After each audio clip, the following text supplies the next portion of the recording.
मुख्यमंत्री श्री भूपेश बघेल ने आज अपने निवास कार्यालय में आयोजित बैठक में स्कूल शिक्षा, आदिम जाति और अनुसूचित जाति विकास और सहकारिता विभाग के कामकाज की समीक्षा की। बैठक में स्कूल शिक्षा मंत्री डॉक्टर प्रेमसाय सिंह टेकाम और वरिष्ठ अधिकारी मौजूद थे। मुख्यमंत्री श्री भूपेश बघेल ने प्रधानमंत्री श्री नरेंद्र मोदी को पत्र लिखकर स्वास्थ्य कर्मियों की तरह ही पुलिस कर्मी, स्थानीय निकाय और जिला प्रशासन के अधिकारी कर्मचारियों को प्रधानमंत्री गरीब कल्याण पैकेज अंतर्गत बीमा योजना में शामिल करने का अनुरोध किया है। मुख्यमंत्री ने कहा है कि आपका ध्यान स्वास्थ्य सेवा कर्मियों के अतिरिक्त उन हजारों कर्मचारी और अधिकारियों के योगदान की ओर आकर्षित करना चाहूँगा जो दिन रात लॉकडाउन को सफल बनाने में जुटे हुए हैं। साथ ही उन्होंने कहा कि स्वास्थ्य सेवा कर्मियों के लिए 50 लाख रुपए का बीमा स्वागत योग्य कदम है। कोरोना महामारी में जान की परवाह किए बगैर दिन रात सेवा में लगे doctors, nurse, paramedical staff, police कर्मियों और सफाई कर्मियों के उत्साह और सम्मान के लिए भारतीय सेना द्वारा आज हेलीकॉप्टर से फूलों की बारिश कर कोरोना वॉरियर्स को दी गई सलामी। साथ ही वायुसेना द्वारा अस्पताल के ऊपर की गई फूलों की बारिश और इन कोरोना वॉरियर्स का सम्मान किया गया। स्कूल शिक्षा विभाग द्वारा लॉकडाउन के दौरान बच्चों के सुचारू अध्ययन के लिए शुरू की गई ऑनलाइन ई-लर्निंग व्यवस्था पढ़ई तुम्हारे द्वार आज लाखों बच्चों के लिए वरदान साबित हो रही है। साथ ही सबसे महत्वपूर्ण बात तो ये है कि इस वेबसाइट का निर्माण बिना किसी बाहरी सोर्स और पैसा खर्च किए स्कूल विभाग ने स्वयं तैयार किया है। वेब पोर्टल के शुरू होने से अब तक इसमें 21,26,791 छात्र छात्राएं और 1,88,900 शिक्षक शिक्षिकाएं पंजीकृत होकर ऑनलाइन अध्ययन अध्यापन कर रहे हैं। राज्य में पंजीयन कार्यालयों में रजिस्ट्री का काम 4 मई से होगा शुरू। रेड जोन और हॉटस्पॉट क्षेत्र को छोड़कर शेष क्षेत्रों में पंजीयन कार्यालय खुलेंगे। साथ ही रायपुर 1,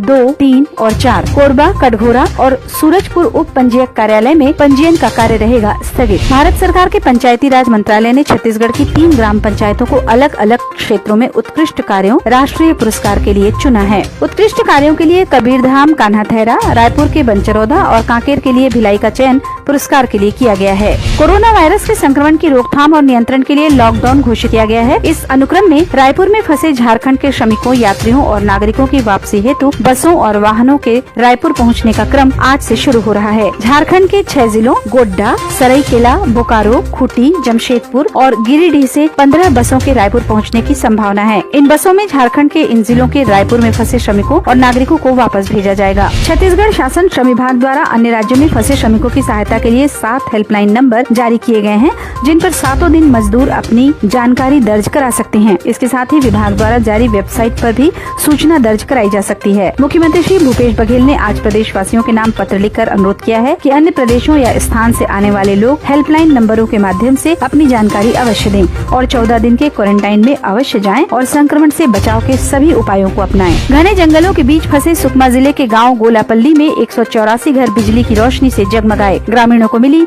अंधेरे से आजादी। नक्सली विरोध के बावजूद ग्रामीणों में बिजली के लिए दिखा जबरदस्त उत्साह। मुख्यमंत्री श्री भूपेश बघेल और उद्योग मंत्री श्री कवासी लखमा की विशेष रुचि से दुर्गम वन क्षेत्र में पहुंची बिजली। छत्तीसगढ़ शासन स्वास्थ्य एवं परिवार कल्याण विभाग द्वारा जारी बुलेटिन के अनुसार आज 3 मई को छत्तीसगढ़ में कोविड-19 की स्थिति।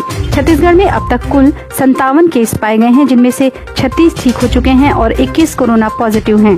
देश जीतेगा, कोरोना हारेगा।